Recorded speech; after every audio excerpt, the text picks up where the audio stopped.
Welcome to the Resilient Gentleman Podcast with your hosts, Douglas Berger and Christopher Payton. This show is all about forging unbreakable men on a path to greatness. Welcome to the show.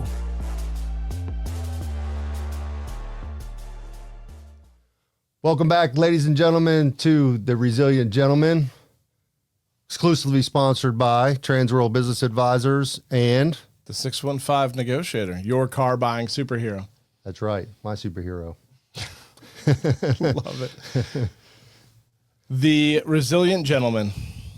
We are talking about all things that make us resilient, all things that make us gentlemen, blending the two. Yep. Into the Resilient Gentleman. Yeah, so, I mean, in life in general, you got to blend the two. Yeah. Right? Well, so yeah, I mean, sense. I mean, for a successful life, I think there's got to be some resiliency and there's got to be, as men, you know, I think we all want to be gentlemen, right? Yeah. You know? So as we dive into this and, you know, we shot the making of in our first couple episodes, but as we dive into this, and you look very gentlemanly today. Ooh, thank you. I think I do too. Very handsome. Looking dapper. very dapper, Oh, yeah, sir. I like that word. Yeah, I had to dust this thing off out of the closet, but you know, there's so many aspects of the man's life. yeah, Right. And I think there's an aspect of that, you know, I think the most important factor is like our life, biology, right? Or our health and wellness. Yeah. I think let's start there. Let's talk through health and wellness and fitness and mental health a little bit. Like, what would be the first thing you would say to someone who home and they're listening to this podcast or watching this podcast and they're hearing two guys talk about what makes them successful, what makes them resilient, Right. what makes them gentlemen. And they're going, all right, well, how do I get there? Right? These guys think that they are, but where do I start? right. What does that look like to you? You start somewhere first. I mean, health and fitness overall, right? That's Okay. a big topic. And without your health, what can you do?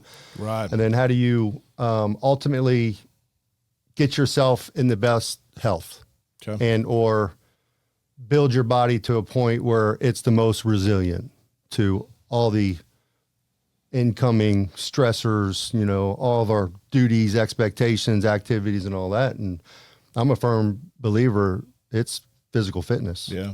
right? That is the rock. That is the most important thing that we could do. The list of benefits is unending, right? That there's nothing more. If you're feeling a little bit of sluggish, go work out. You're going to get more energy, right? If you're feel like you're getting sick or getting a cold a little bit too often, guess what? Go work out and work out more, all right? Make it as routine as possible because that should be the foundation to ultimately get yourself in the best position to succeed. Yeah. All right. So let's wrap that one up. No, I'm just kidding. So today, Yeah. I'm sitting there on the couch and thinking to myself, all right. So Douglas says it's time to go work out. I hate working out. So you're telling me I got to go get a gym membership.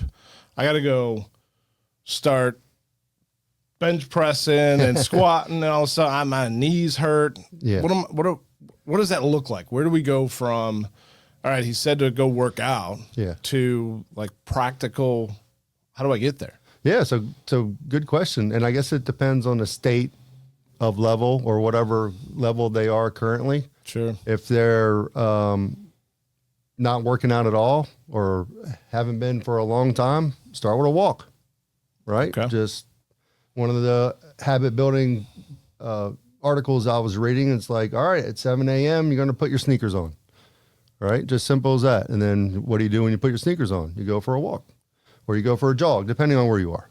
And then if you have no time involved yet, like say it's been years since you've done anything, you know, baby steps, right? So maybe you walk for 15, 20 minutes, 2 or 3 times a week to start, and then you ramp it up from there.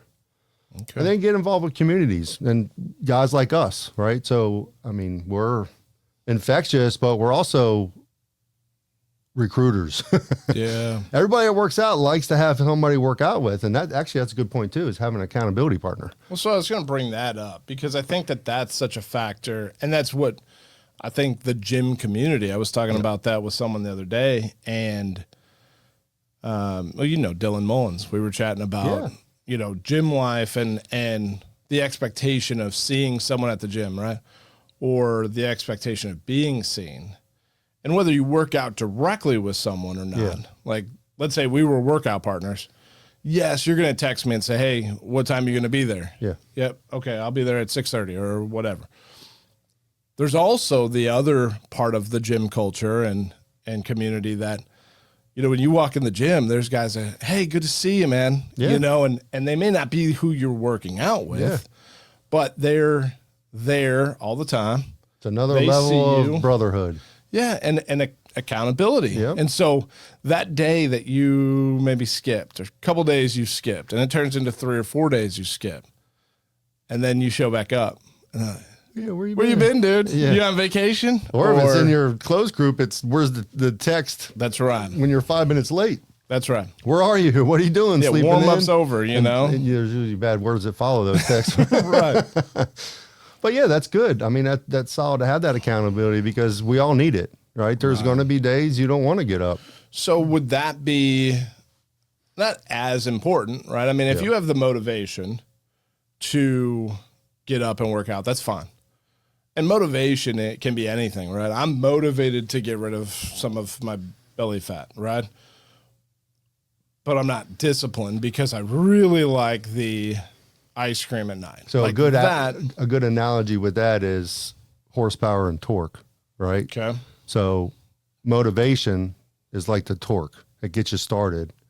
But habit is what keeps you going, is the horsepower that kicks in and stays in. And that's how you accomplish it, because motivation doesn't last forever. Just like Zig Ziglar says, if you ever studied any of his stuff, he said, habits like bathing or motivation's like bathing, right? I mean, you take a shower, but once you don't take a shower after that, then, you're going to stink. Right. So you need to take another shower, right? Eventually. Right. So the habit is what's important to get those instilled. And then after you get past that 21 or 28 day period and longer, then those habits because that's really what it is, right? Ingrained. I've always heard that it's 3 weeks to build a habit, right? Yep. Take a matter of depending hours on to the complexity break a habit, of it, though, right? Simple ones, yes. Okay. So simple habit like going to the gym. We say that's simple, but I mean, there's a lot of discipline that comes with that, even after the 3 week period. Correct. But you could build a habit of going to the gym after 3 weeks, you're saying. Okay. It's more ingrained into at that point. It'll be easier to go. It's routine. So you just know, all right, like if you're a morning workout person or whatever time of the day that you work out, if it's consistent, then it's ingrained, right? And then also when we talk about time management later, that's a no block schedule, right? Or you put it in there and it's immovable in your calendar, right? That's a no break, no anything else, no excuses. It's a done deal, right? Just like if every night at 6 p.m. you have dinner with the wife and kids, right? And that's your family ritual every day. That's concreted into your book, into your daily schedule, and you do it every single day. That's how the physical fitness really needs to be for you to elevate it and get it to the next levels. So, okay, well, let's circle back, though, to I want to go to the gym. Yeah. All right, I've decided I'm going. But you mentioned the accountability partner. Yep. How do I establish that? Right? Do I walk up to some guy at the gym? Or, Sure. I mean, I'm going to start the process of walking first, right? Because I haven't been in a gym in a long time. Maybe it was before COVID, and so when the gym's closed, I stopped going, right? And so who do I ask to help me? That's a good who question, do I ask? because not as an everybody has accountability- somebody, right? Right. So that's probably one of the reasons why gym memberships are so popular, right? Because it does give you a community that's basically open all the time until you have something like COVID. So you say, I mean, maybe a trainer I mean, is that a That's right. direction you could go? Yeah. So most gyms, when you join, you get introductory training sessions anyway. They'll give you a little tour and everything. And sometimes one of the personal trainers will give you 1, 2, sometimes 3 sessions. But also they offer, because one-on-one personal training can be expensive, Sure. that's not going to be in everybody's budget. So then there's another alternative is group sessions, right? So it's a little bit cheaper per, right? And then you don't have to necessarily go to those all the time, depending on your budget, but they give you a basis of what you need to do to work out. But eventually, through community of the gym, especially if you're going on a regular basis, you're going to meet people, right? Yeah. And it's kind of like networking. You got to be outgoing a little bit too, if you really want that accountability all right, partner. but I'm not. I'm Right. sitting at home right now, and I don't want to go to the gym. What about So I'm the- going to take you up on the walking thing. I'm going to start with walking. I'm at 7 a.m. My gym shoes will be on. I'm ready to take that walk.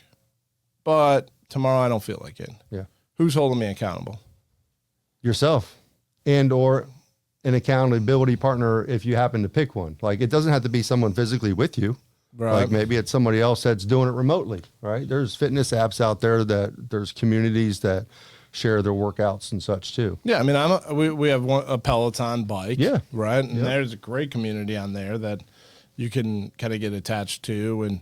But so if I'm going walking, I mean, I've done this before. I'll text maybe a good friend of mine or a best friend of mine and just say, hey, this is what I need to lose some weight, man. Yeah. Don't tell anybody. Yeah. You know, I'm not trying to make this public. I'm not posting on Facebook yet. But, man, I need somebody to text me and make sure I did it. Yeah. Can you hold me accountable to Yeah. this? I've done things like that as well where, I think that's a great idea. Like, especially if know. you have a common ground or common goal, right? Say, because I still want to lose a few more pounds myself. you know? So no, how do you get to who that do you point? choose? And I think that's important. Don't choose someone who is a couch potato themselves. Right. Right. I think you want to find somebody who has a level of discipline. Yep. One, they're going to be more disciplined to text you Yep. and hold you accountable. Yep. You know, I don't think you want to. That's why there's so many coaches out there, True. right? Like business coaches, personal coaches. Yeah. Life coaches. I mean, yeah. life coaches, right? And personal trainers, that's what they technically are too, right? So Yeah. not only are they training you one-on-one, but man, it's a full-time job keeping up with clients when you're a personal trainer, For because sure. that's exactly what they got to do. But that's what they bring to the table. That's why they're a valuable So it's resource. great. They really Okay. are. Yeah, so it might take some digging to find that person, especially depending on the lifestyle that the person has been living, right? So if you have that lifestyle where you're just kind of like a homebody, or you're just not extroverted, you're introverted, you're more, internal, right? And you're not used to having, or don't have those people that are, exercising on a regular basis, I guess you have to shift your lifestyle, Yeah. to be more open to meeting people and starting those conversations and introductions. Yeah. So I've noticed, and this is something that I can find myself pretty quickly in the dumps. Like if things aren't going well, like I hate to ever use the word depression. Yeah. Right. Because I'm cautious to ever, when we can get into manifestation and putting words Right. into the universe and whatnot. But if I get into a funk or I get into a poor attitude, one of the things I've found is working out can shake that. Yes, absolutely. But let's talk about that a little bit, because you spent quite a bit of time in power sports. Yeah. You spent some time in the car business. Yeah. You've built and sold several businesses, and Yeah. now you are a franchise holder for Transworld Business Advisors, but you buy and sell businesses. Yep. A lot of sales and stuff going on. That's a tumultuous Yeah. career and avenue. A lot of stress. Yep. A lot of mental challenges there. And when you hit a slump, tendencies are that you fall into that slump mentally or emotionally. Talk about how you shake yourself out of that. So perfect example to a T is when I was running the store in Florida through my toughest, stressful times. I look back now, I was more stressed and angst, anxiety and everything else and it totally correlated with my workout routine because I wasn't working out as much. I wasn't working out as often. And when I was just kind of going through the motions, right? I wasn't doing anything intense or whatever, just going in, doing the muscle building stuff, right? The aesthetic things. And it wasn't working. And then one day I just like, all right, man, you got to like get out of this funk and go back to doing what you've always done, right? Because I was just spending so much, I was so hyper focused on running the business and trying to be successful and trying to be there for all the employees and everything else. It kind of overwhelmed me. But then after some time, I just took a step back. I'm like, all right, let's get back to where we know what works. And then that's when the wife and I joined F45. Oh, nice. Right. So instead of just going to the big box gym, like we had a membership at Crunch too. And my workouts aren't average anyway. However, for that level of stress and anxiety and everything that was in my life at that time, in our lives, it was imperative I stepped it up a notch. So that was a perfect time for it. We go in there, and I don't know if you've done F45, but it's like burn boot camp. It's kind of like not quite as intense as like CrossFit. Like you don't have all the heavy weights and Olympic lifts and all that. Yeah. Right. Okay. But it is like high intensity interval training, right? Right. HIIT training. And not everybody can get into that right away. You can, right? But you got to just ramp up to it. Like the person that's been, sitting on the couch for, or just hanging out for a few years, it's probably going to take a few more steps to get in there, but they can ramp you up too. And that's what's cool about those group sessions is you don't have to do the big weights. You can just do body weight in the beginning, and you're not going to do the box jumps, your first month in or something like that. It depends on your agility levels too. There's stages to it, but the intensity is there. And then the rewards from that, unbelievable. Within a couple of months of getting back on that routine, man, I felt way better. So physically feeling better. Yep. You're talking about a really difficult time in your and your wife's life. And a lot of illness. Yep. A lot of stuff going on in the family.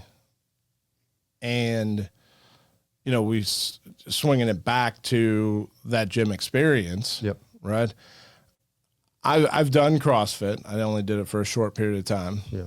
And, I know what that community gets to be like. Is that 45 community similar to that, where they kind of wrap their arms around you and hold you accountable as well? They're a very good community. And then we also did Burn Boot Camp. Burn Boot Camp is very good. And then you have other ones too that are around that have the same concept, group fitness. So my first advice was always when people work out is pick the place that's closest to the house. Right? Because if it's across town or whatever, it's easier to say, man, it's a 30-minute drive. There's traffic. The weather sucks, blah, blah, blah, right? It just a deeper dive not to go. But if you get the one that's most convenient, I even tried it in COVID. Built out a gym in my garage. Yeah. Right. But once COVID was over and we're back in the gym, I got rid of that stuff because that's not me. I need to get out of the house and I needed to go to the workout place. But definitely go to the one that's most convenient to the house. Yeah, that's good. So you get in that rhythm. We get in a habit. We have the discipline of going to the gym. And now we're feeling good. Yeah, the magic starts to happen. Magic's happening. And I'm still not losing all the weight that I want to. Right. Still not seeing the physical manifestation of my saying, working. Right? Abs are made in the kitchen. I hate that saying. You can't. It's my least favorite saying. Exactly, because it's hard. You know what the opposite of that is, and we're gonna sidetrack it here. So it's been a long time since I've had abs. I think I was probably 7, right?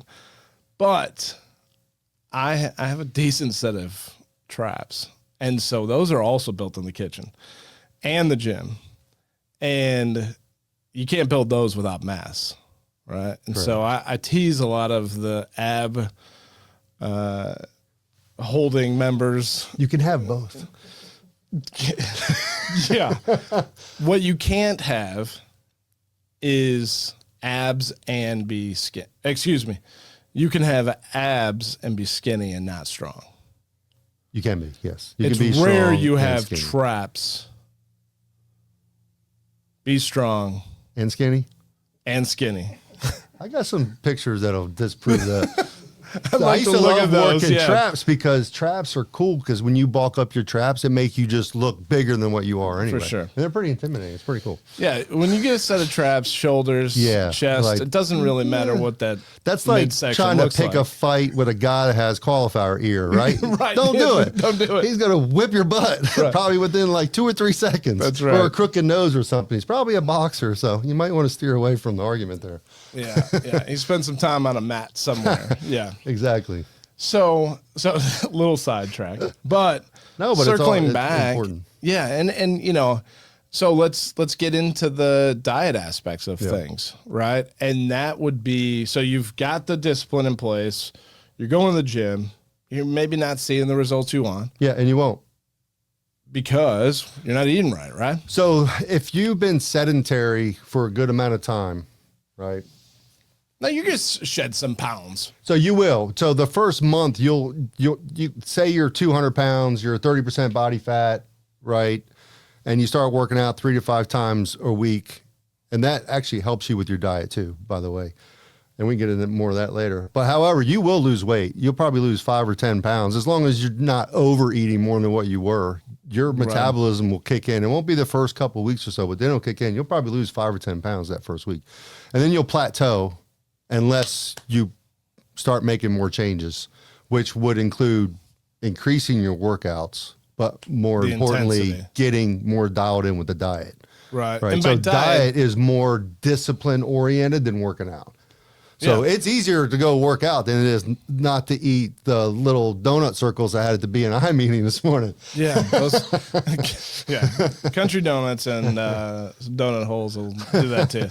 So, all right. So let's dive into caloric deficits. That's how we lose weight. That's how we burn fat and lose weight, right?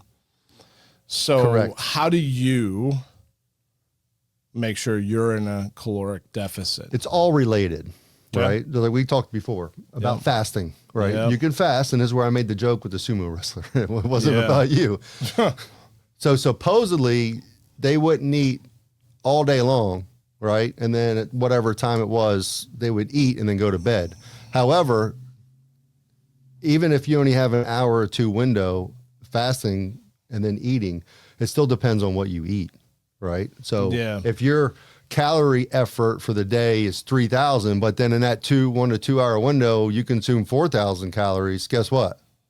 In a week, you're going to gain a pound, right? So the same thing matters. So not only when you eat, how you eat, but you know what you eat and how. But caloric deficit, that's one of the easy first steps to get into dieting, right? Because everything's labeled, you can start counting and all that. But And there's great apps for that. Exactly. MyFitnessPal is great for caloric. I've or stopped calorie doing counting. that a long time ago. Well, you can kind of see. I mean, Right. there's also like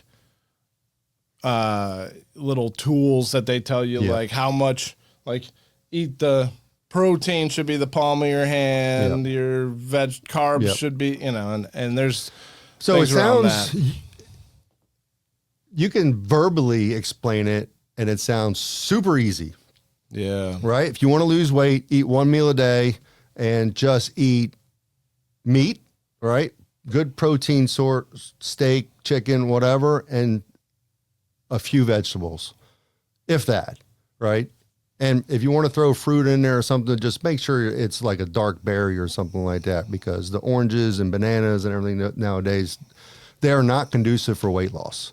So those sugary fruits you got to stay away from or limit them, right? And always remember too that you want to kind of, depending on when you eat, you want to kind of eat for what you're doing the next few hours, right? Because food is energy. And if you're not going to be expelling any energy, then you really shouldn't be eating much. right. But I mean, all right. So you've just taken me from the couch to walking to being in a gym, doing F45, now fasting for 22 hours a day. Like, I'm out. Wait, hold on. We're What already 10 just minutes happened? into this. Yeah. What just happened here? So let's back up. Right.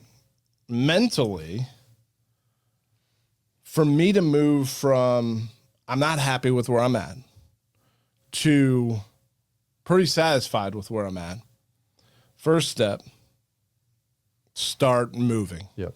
Physically, start moving. Yep. Right? Walking, jogging, running, Yep. gym, Yep. lifting weights. I think lifting weights is one of the most important things. I don't care if you walk or run. I don't like to do those things, but I think you got to do all of it. I do enjoy. Yep. Lifting Resistance weights training is more. known to be the best benefit, like and even impact, right? Even like plyometrics, like Right. even over 50 years old, you should be jumping off at the ground, right? Because your bone density, to help with osteoporosis and your balance and strength and all that as you get older. Like they say that 95% of the population after age 30 doesn't even sprint anymore, right? Because why would you? Yeah, I mean, Unless you do it on your own for some reason, right? I sprinted to those country donuts.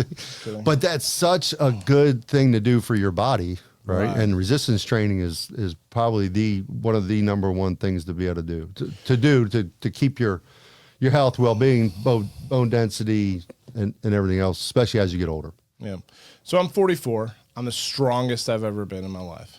Lucky you. Happy with that. I was 33 at my strongest. Okay. And that was 20 years ago. No, I didn't work out in what some people, and I didn't lift heavy in what some people would consider the prime. Right. Gotcha. Right. Which I think is that late 20s, early 30s is It's when your really brain close catches up to your body. I mean, your natural hormones and testosterone levels is really peaked at early 20s, late teens, early 20s. Yeah. But your brain's got to catch up. Like your brain's not even fully developed till 26. Kind of like us in our careers and just livelihood in general. Right. It's like, hey, when's the brain going to catch up to the rest of us? Right. My wife's still hoping that it does. But fully you're right. develop. So you have all that energy. And if you just start working out at 18, 19, or 20, it takes time.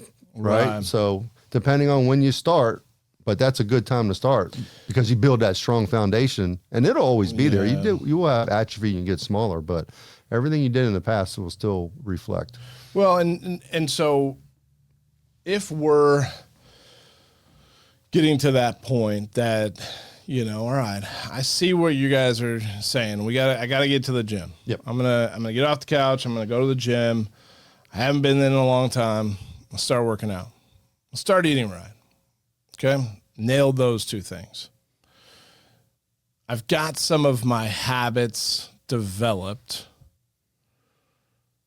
What else would you move to from there? So I think it's all personal. All right. What's your goal? All right. What's the finish line? What's that look like?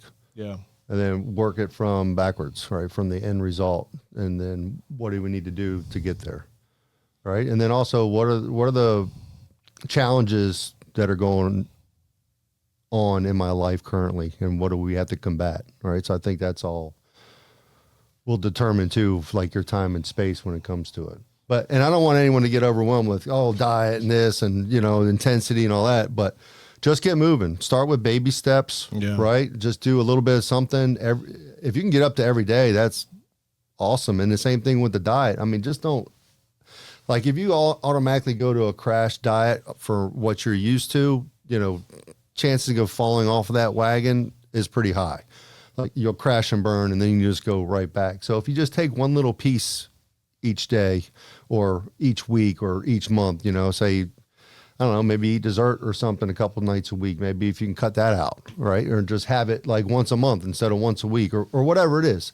Just those little adjustments, because the more tuned you get your diet and your exercise routine down the line, the more they benefit each other, right? The more you work out, the better you feel, but you'll be amazed at how you feel after you eat, depending on your physicality, right? The more you work out, the more responsive from the food you're going to be. So the better food makes you feel better and helps you recover and all that. But the bad food, you're like, oh, I can't believe I just ate that. I feel like crap. And then you get an insulin spike and then you want to take a nap and then. So let's talk about recovery, Yeah. because I think that can be important.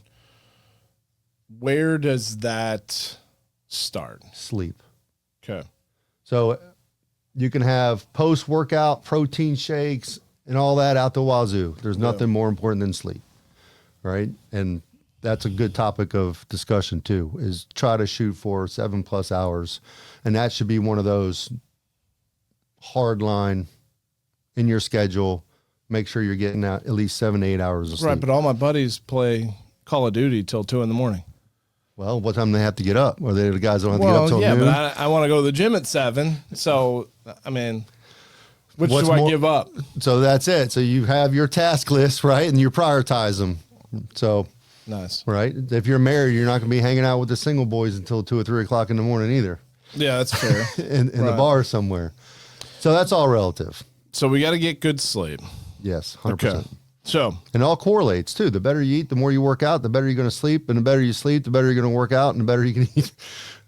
Wow, it's all cyclical.